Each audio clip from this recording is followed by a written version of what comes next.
大家好，我係小足跡大世界嘅阿蕉媽。我係小足跡大世界嘅細 M。我係大 M。今日我哋去咗西貢嘅上游。我哋舊年嘅10月都嚟過㗎。嗰次我哋見到好靚嘅紅樹林，仲有招潮蟹，仲有好多蝴蝶。因為我哋知道大家對呢個地方好感興趣，所以我哋今次拍咗一條片。我哋今次仲去咗個新地方。我哋街片啊！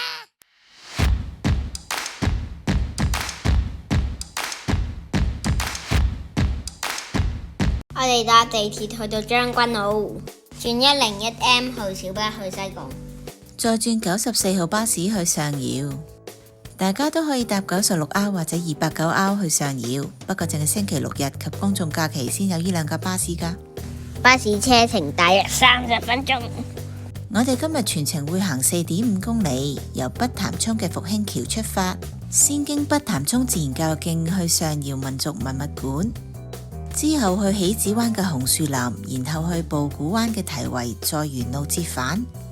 我哋喺上游落咗巴士之後，覺得有少少肚餓，所以就行咗去對面嘅法記士多食少少嘢啦。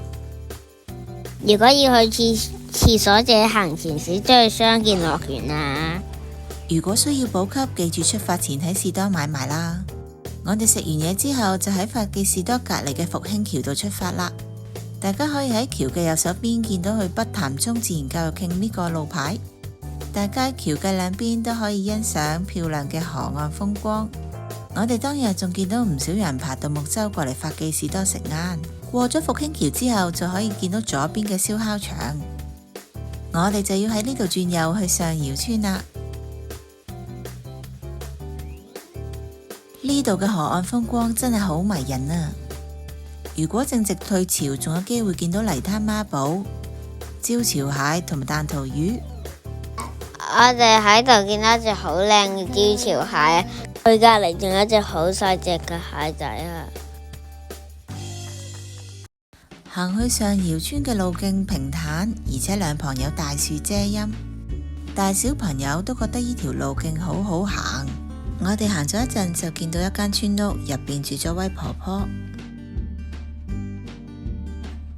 上次我哋行嘅時候就見到佢擺咗啲香蕉出嚟賣，今次佢就擺咗啲蜂巢。呢個擺寫住行得8分鐘就可以去到上游民族文物館啦。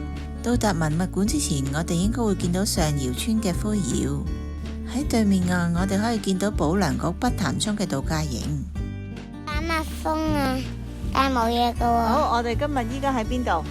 去咗上游啊！點解你咁俾我噶？上游。我哋就快到灰窯啦。以前村民就係用呢個灰窯嚟生產石灰噶啦。喺1981年，呢個灰窯同埋上游村都成為法定古蹟。喺1984年，上游村就成為上游民族文物館啦。今次文物館因為疫情，所以冇開到。不過我哋舊年10月已經行過一次，入邊有好多展品介紹村民以前嘅生活。喺文物館內面有個小碼頭，係打卡嘅好地方嚟噶。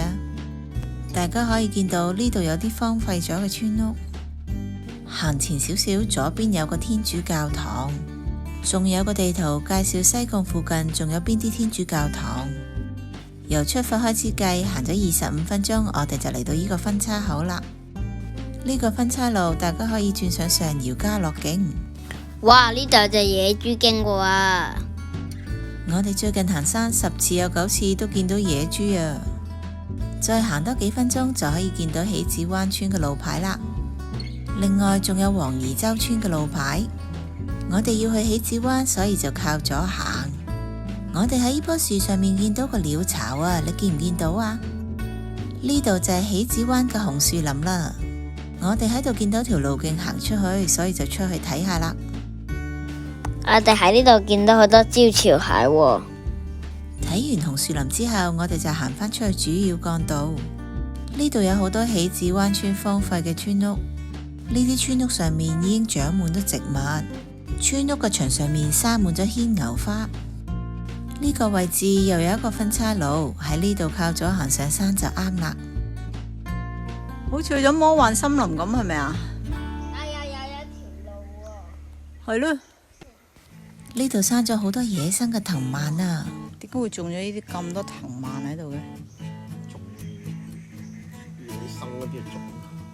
如果你喺嗰度玩，你會吉親。因為有嗰啲。我哋由喜子灣紅樹林嗰度行到過嚟，用咗大約30分鐘。大家可以見到呢條路兩旁都有大樹遮陰。妹妹遇到棵冧樹瞓咗喺度，好似好頭痛咁噃。大步跨過去咪行到咯。我哋行咗個幾鐘之後，就嚟到呢個好重要嘅分岔路口啦。喺呢度行落去就可以去到布古灣嘅堤圍。聽講以前要揾呢個路口都唔容易噶。依家有好多人綁咗屍體喺度，所以我哋就好容易揾到啦。呢條路嘅兩邊生咗好多藤蔓，所以大家行嘅時候要特別小心啊！見到呢啲紅樹林，加上又喺海邊，梗係要落去睇下有冇蟹仔啦。呢度果然有得蟹窿喎。不過啲蟹仔好怕醜，唔係咁容易俾你見到噶。欣賞咗呢個海景之後，我哋就繼續前往布古灣堤圍啦。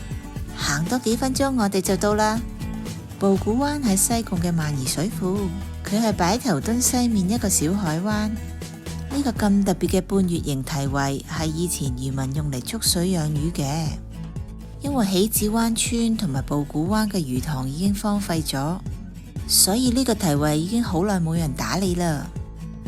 布古灣堤圍有3個主要水閘口，第一個缺口聽講係早前俾颱風山竹整冧嘅。我哋見到有人用鐵通維修過第一個水閘口，勉強都可以行到過去。第2個水閘位算最完整，不過安全起見都係用騎馬方式咁去通過。第3個水閘位基本上冧晒，所以我哋就冇繼續行過去啦。哥哥嚟到呢個堤圍非常之興奮，係咁話要去試行1圈。妹妹係跟屁蟲，梗係要跟住行啦。所以我哋4個人就一齊落咗去行堤圍啦。如果爸爸媽媽帶住小朋友行堤圍，一定要注意安全啊！因為呢個堤圍有啲位都非常之破爛噶。我哋而家嚟到第1個水閘口啦，就係好似大 M 咁樣踎低，慢慢扶住啲鐵通行過去。行呢啲水閘口真係可以鍛煉一下膽量噶。我哋仲見到有人特登過嚟釣魚同捉蟹。大家可以見到呢個堤圍有啲位置已經凹陷咗落去，大小朋友行嘅時候都要專心啲啊！我哋仲見到有人爬獨木舟嚟呢度。我哋3個就已經通過咗第2個水閘口啦，就好似爸爸咁用騎馬咁嘅方式過嚟，繼續往前行就可以見到第3個水閘口。喺呢個位置就已經見到第3個水閘口冧晒，所以我哋就決定唔再行過去啦。我哋喺度望落海，見到好多珊瑚啊！提翻之前喺上窑村見到嘅灰窯啊，以前村民製作石灰就係用貝殼同珊瑚做原料嘅。見到海下面嘅珊瑚，我哋就明白點解以前啲村民要用珊瑚嚟做原料啦。佢哋製作啲石灰用嚟做咩噶？佢哋製作啲石灰主要係用嚟起屋嘅。呢啲石灰仲可以用作肥料、殺蟲劑、做紙漿同埋製作成染料。估唔到呢啲石灰有咁多嘅用途。我哋喺布古灣嘅堤圍留咗大約40分鐘，見到時間差唔多，去到大約3點8，我哋就沿路折返啦。回程嘅路我哋就行得快好多啦，因為小朋友要急住去廁所啊！大家睇下呢棵植物，佢生咗啲刺喺個樹葉度喎。呢個位置好多植物都生咗好多刺，大家行嘅時候要格外小心啊！我哋原本想去喜子灣個紅樹林再睇下蟹仔，不過因為時間關係，我哋就取消咗呢個活動啦。頭先我哋呢完成咗一個非常之刺激嘅地方啊，行咗一個就係布古灣喎。如果呢條路徑有多一個廁所，就會方便好多啦。我哋又翻返嚟喜子灣嘅紅樹林啦。我哋由布古灣堤圍行返去法記士多，用咗大約50分鐘。因為冇停低睇風景，所以比去程嘅時候行得快好多。我哋下晝4點半就翻返去法記士多啦。講一講點解我哋選擇沿路折返。其實有啲人會由布古灣嘅堤圍行埋過去萬宜水庫嘅西壩，不過去到西壩仲要行1個鐘以上嘅路先至可以返去北潭涌。嗰段路係一段車路，保曬指數好高。有啲人會選擇搭的士出返去。我哋帶住小朋友，如果到時冇的士就好麻煩啦。如果帶住比較細嘅小朋友，大家就沿路折返好啲啦。